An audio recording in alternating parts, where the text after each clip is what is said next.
Welcome, my name is Vanessa with Heirloomsnaps, and on the set today, I'm excited to introduce you to one of the industry's best in floral design, Sarah of Calla Florals. You can see her work on the Perfect Palette, Rocky Mountain Bride, and To Carry Weddings. We are super excited to get you one step closer to wedding ready. Sarah, before we begin, thank you for designing these luscious blooms. I want to hear a little bit more about yourself and Calla Florals. Absolutely. Well, thank you, Vanessa, for having me today. I'm very excited to speak a little bit about my passion of floral design. So I'm owner and lead designer of Calla Florals. We started in 2016. We're located in Southeast Aurora, but we serve clients up and down the Front Range and the Denver metro area, really available to deliver wherever you are having your wedding. We specialize in the floral art of wedding and event design, and we just love making our couples happy. What do you love about being a floral designer? I really love the entire process of helping a client through their floral journey, from meeting them and hearing their story, seeing that ring, to helping them walk through what styles, what flowers appeals to them, what fits with them. I love taking them to the wholesale warehouse where they can touch and feel these guys, get a sense for what they love. I really, really like picking up flowers the week of their wedding. It's like being a kid in a candy store. I get so excited every time. And then I love presenting the couples with their personals on their wedding day. I get lots of hugs, lots of happy tears, and just being in that moment with them reaffirms the why of what I love doing this. What is your favorite flower? It's like you have quite a few. Depending on the season, I do have, favorites such as Peonies and Dahlias, but I think one of my favorites and a staple in most of my work is ranunculus, and we have it in all three of our styles here. This one is kind of a peachy coral. We've got some white ones here in our classic bouquet. And I love them because, as you can see, they get really, really big, almost the size of a dahlia, a peony or a garden rose. And they come in all different colors. They hold up very well, both in and out of water. If you ask a florist, one of our first questions is, does it hold up well out of water? Because we want to make sure if you are getting married in July outside that your flowers are going to hold up and they're not going to wilt. So these guys are really hardy. And it's also a great alternative if couples are looking for garden roses or peonies, but don't necessarily want to pay that higher price point. Ranunculus's price stays pretty steady over the course of the year, so it's a good alternative. What is the number one thing you would want couples to know before going into the planning process? It's so much, right? Weddings are stressful and planning. I think as far as florals, I'd want them to know that it's an investment. It sounds funny, but there's a lot of love and labor that goes into making these beauties, how beautiful they are. And me, like many others, have had professional schooling from a certified florist. So we do know the elements of design. We do know the color wheel. We know what's gonna work well, what's not gonna work well, what is gonna wilt in the middle of July outside. So above all else, we really know the time and effort it's gonna take to make these guys flawless on your wedding day. I think above all else, trust your florist, give us the hard work. And the last thing we want is for you, if you are doing it yourself, to be up at 3 a.m. finishing those centerpieces or wrapping those ribbons around the stems. The last thing, the very last thing. Talk about stress. What should a couple budget for these gorgeous blooms? Right. So as I said before, flowers are an investment. Couples should set aside about 20 to 25% of their overall budget towards florals. Typically, my weddings can run anywhere from $3,000 to $6,000. It could be a little bit less than that. It can be a little bit more.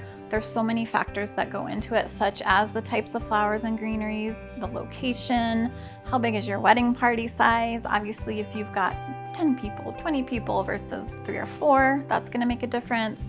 And again, if you're having 250 guests versus 50, those dinner reception tables for your centerpieces kind of make or break the budget there. For couples planning their 21 wedding, what flower is trending? Can we not all just get to 2021, right?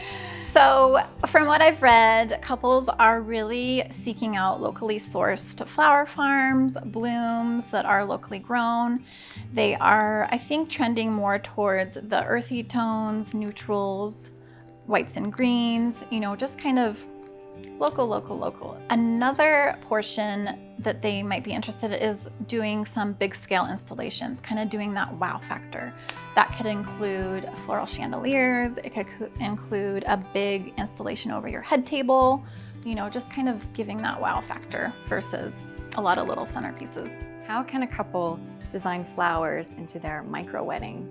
It's a great question. I actually have a couple this fall that have had to postpone their wedding, but they are going to do a micro wedding in Cresta Butte. And you can always incorporate your bouquets, boutonnieres, and corsages, but another way to do it would be, you know, have an arbor with a bunch of flowers attached. If you're getting married in a family home or somewhere similar and they have a fireplace, have your florist put a bunch of lush greens and flower blooms on it. It's a great backdrop if you're going to be saying I do there. Other ideas can include if you're having a brunch after your micro wedding, if you're doing dinner, like still incorporate your centerpieces, even if it's just 3 to 5 tables.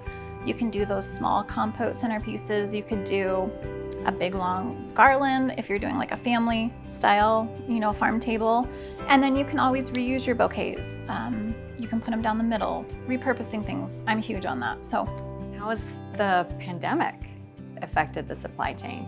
So fortunately, and unfortunately, most of my stuff has been canceled or postponed. So I haven't directly been affected by the supply chain. That being said, once the pandemic did hit in March, there were videos of thousands of flowers just being literally bulldozed and thrown away because they couldn't get them here. Countries such as Holland, Ecuador, Colombia, wholesalers were closing, flights were being canceled. They just couldn't get it here. So it was really heartbreaking. And I did have a conversation with one of my sales reps in June. And the interesting thing is, we'll take the rose, for example. It takes about 3 months for these guys to grow, be ready for market, and shipped off. So obviously, if they are destroying everything and having to throw it away in March, their next crop isn't going to be available till June, and then again not until September. So during those couple months, you know, our wholesalers did have to seek out other sources, and oftentimes that can result in higher prices for everyone. What are some ways to incorporate flowers that leave a visual impact? Color is huge. I am a huge fan of hair flowers. If you're doing a flower crown, if you're doing a flower comb, if that's not your thing, you know, again, back to those big installations, that wow factor can really help that visual impact, such as the flowers and greenery on the fireplace or something over your dance floor. Well, let's talk a little bit about seasonality. If a couple comes to you and wants a certain flower, what do you tell them? So I always encourage couples to be open to seasonality, because that's going to be the best price point for that flower in its time, right? Makes sense. So 2 big flowers come to mind: peonies and dahlias. Again, here's our peony here, and then here's our dahlia here. It's awesome. I've gotten them both in the same bouquet because their seasons overlap a little bit. Peonies are available early August, and then dahlias August to end of October. There's a little bit of overlap. There are times that I can get both in the off season throughout the year, but they're going to be 2 to 3 times more expensive. They're not going to be as good quality. They're not going to be as big as they normally are during the season. So again, I always encourage couples to be open to what's in season. On the other hand, you know, your other flowers such as roses, ranunculus, carnations, those guys are always in season. You know, and their price stays pretty even throughout the year. Well, we talked about seasonality. Is there a marriage between that and a color palette? I think a florist's kind of dream is to have a couple come to them and say, hey, here's my color palette. I don't have any specific flowers I want, have at it. Our modern bouquet is a great example because, like you said, kind of anything goes. If you come to me and you say, hey, I've got this burgundy wine, you know, cranberry palette, look at all these flowers I can use in that palette. So for me, it's kind of, again, being a kid in a candy store, I can choose what I want, and it's gonna bring in a lot of different flowers, a lot of different texture. On the other hand, and that's not bad at all, I could have a couple come to me and say, hey, you know, I want white and green flowers, and I want them to be white, white, white, but I want garden roses. That's all well and fine, but as you can see here, our garden rose kind of has a tinge of yellow in it. So it's gonna be my job to say, hey guys, we can absolutely do that, but I just want you to know it's not going to be that pure white because it's a garden rose, so that they aren't surprised on their wedding day when I present them with the bouquet. Again, on the flip side, if a couple comes to me and says, I just want white flowers, but I want that true white, I'm gonna say, okay, I'm gonna do carnations, roses, or sorry, not roses, ranunculus, orchids, lisianthus, and I know it's gonna be that true white. I mean, I've photographed a wedding before where the bride has been very upset because she asked for white roses and she got the yellow roses. This is August. We're filming this in August. So this is the color of an August rose. Can't get white apparently. Right. Interesting. Yeah, it is. Well, I've heard about gardeners growing organic blooms. For bouquets, how available is that for a floral designer, a wedding floral designer? So I know that flower farms that do engage in organic farming practices do have their fresh cut flowers available. It just depends on if you're lucky enough to live near one or not.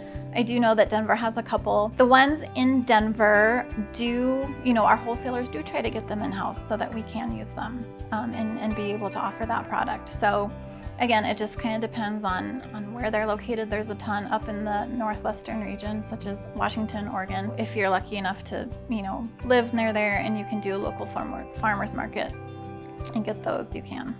I have one more question. Has the bride actually come to you with her own florals that she's actually grown and asked you to put them together? So I did have a bride once come. She had grown her own sunflowers. So I was happy to incorporate those. I think it's very special. It's something you've done, and anytime we can make that happen and make sure it's gonna work, I absolutely love doing that. Well, Sarah, your work is stunning. I just had so much fun hearing you talk about all your florals and actually just learning about florals myself, like the ranunculus. I hadn't even known about the whites in white roses before until you just informed me. And just hearing about all the different elements that gives a bouquet its style. Calla Blue Florals is one of the industry's best in floral design, located in Colorado, possibly available worldwide. Her work has been featured in The Perfect Palette, Rocky Mountain Bride, and To Carry Weddings. It has been a pleasure. Thank you. Thank you. We are here to help you on your wedding planning journey. If you have a question about wedding florals, leave a comment below.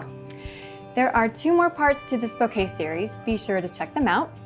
This is Heirloomsnaps, getting you one step closer to wedding ready.